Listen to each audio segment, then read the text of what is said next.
Vande Mataram, my dear student. Today we have to start our new chapter. Chapter number 3, Flip to Fabric, Part 6, new topic. From cocoon to silk. For obtaining silk, moths are reared and their cocoons are collected to get silk threads. तो silk obtain करने के लिए क्या करना पड़ता है? रेशम के जो कीड़े होते हैं उसका रियरिंग करना पड़ता है, उसको पालना पड़ता है। और उसके बाद जो कोकन्स कलेक्ट करते हैं तो उसमें से क्या मिलता है? तो गैर सिल्क थ्रेड्स उसमें से मिलता है। उसमें से आप देखेंगे कोकन टू सिल्क में रियरिंग सिल्क वर्म्स के सिल्क वर्म्स का कैसे पाला जाता है, उसको कैसे रेयरिंग किया जाता है वो आप देखेंगे। A female silk moth lays 100 of eggs at a time, figure 3.10a.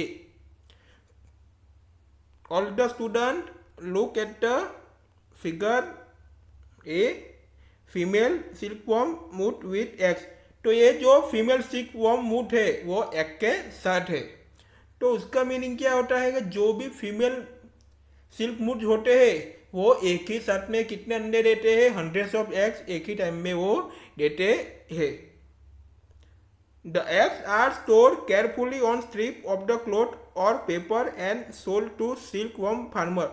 तो एग को है उसको केयरफुली स्टोर करते हैं, उसको क्लॉथ और पेपर में स्ट्रिप करते हैं और उसके बाद उसको क्या करते हैं? उसको जो सिल्कवॉर्म फार्मर है उसको सॉल्व करते हैं, उसको बेच डालते हैं। The farmers keep eggs under hygienic condition and under suitable condition of temperature and humidity.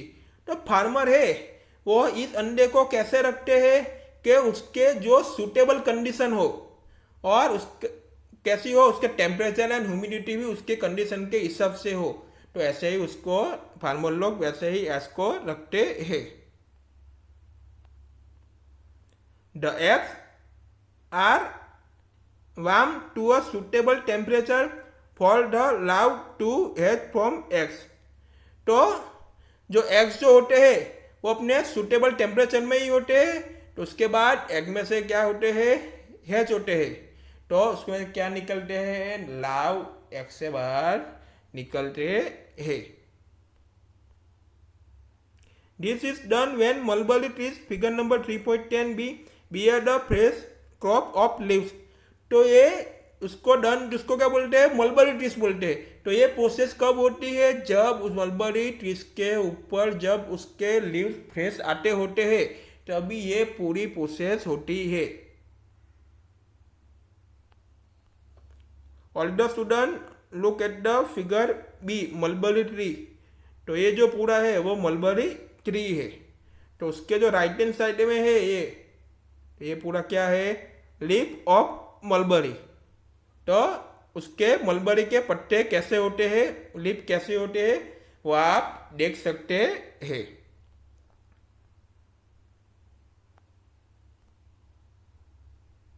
The लार्व call caterpillars और silkworm eat day and night and increase enormously in size, figure number 10.10c।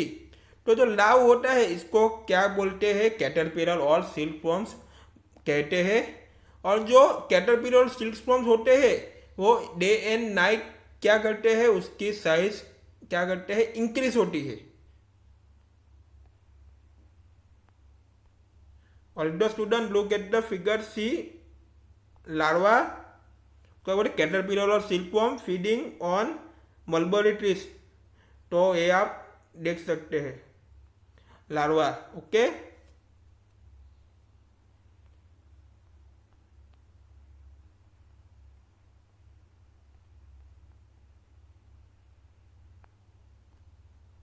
The larvae and kept in clean bamboo trays along with freshly chopped mulberry leaves। उसके बाद जो लाव है and उसको किस में रख देते हैं? इन द उसके जो मलबरी ट्रीज के लीव्स भी होते हैं उसके साथ, वो इन दोनों को किस में रख देते हैं, एक बाम्बू की ट्रेस होती है इसमें उसको रख देते हैं, लाव को भी रख देते हैं, उसके बाद मलबरी के लीव्स जो होते हैं उसको भी हम एक बाम्बू की ट्रेस होती है इसमें रख देते हैं। After 25 to 30 days the caterpillar stop eating and move to a tiny chamber of bamboo in the tray to spin cocoons, figure number 10.10d। तो 25-30 डेज के बाद कैटरपिलर जो होता है वो खाना स्टॉप कर देता है, बंद कर देता है। तो उसके बाद जो किस में मूव होता है, टाइनी चैम्बर ऑफ बाम्बू, जो उसकी जो ट्रे होती है उसके जो पार्ट होते हैं उसके बीच में जो पट्टियाँ होती है उसके बीच में वो चला जाता है।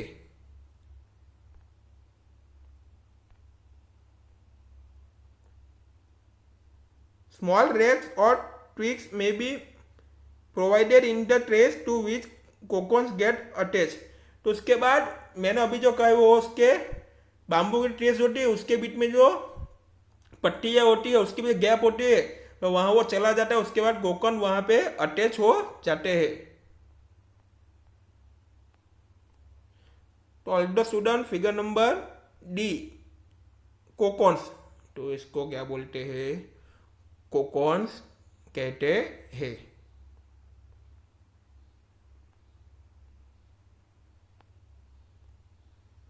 The caterpillar or silkworm spin the cocoon inside which develop the silk moth।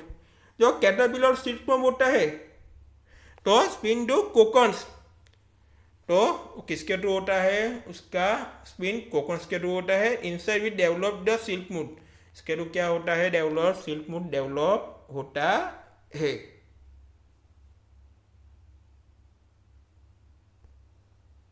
Processing silk, अब सिल्क की प्रोसेसिंग देखनी है। A pile of cocoons is use for obtaining silk fibres.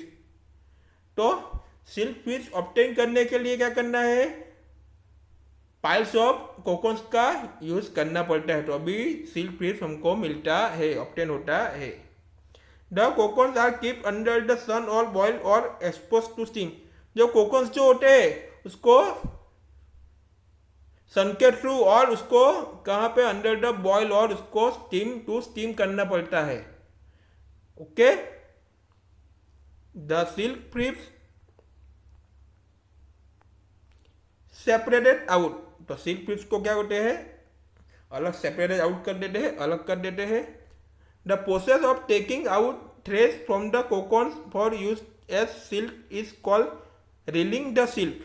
तो रीलिंग द सिल्क किसको बोलते हैं, कि ये जो पूरी प्रोसेस है, तो कोकोन में से क्या होता है, उसका सिल्क थ्रेड की जो पूरी प्रोसेस होती है तो उसको क्या बोलते हैं, रीलिंग द सिल्क बोलते हैं। Reeling is done in special machine, तो उसको स्पेशल मशीन पे ही उसकी पूरी प्रोसेस होती है। विच अनवाइंड द थ्रेड्स और फ्रिप्स ऑफ सिल्क फ्रॉम द कोकोन्स। तो उसके बाद क्या करता है, कोकोन में से क्या बनता है, थ्रेड्स और फ्रिप्स होते हैं, वो सिल्क के जो थ्रेड्स और फ्रिप्स होते हैं उसमें से, कोकोन में से वो मिलता है, वो बनाया जाता है। Silk fibres are then spun into silk threads. तो क्या करते हैं, सिल्क फ्रिप्स जो होते हैं spun into the silk threads के थ्रू ही वो होता है।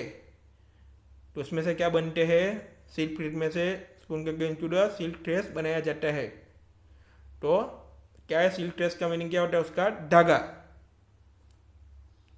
विच are woven into silk cloth by weavers. जब वीवर्स लोग होते हैं वो क्या करते हैं, सिल्क क्लोथ का वोवन करते हैं। We will meet in next video.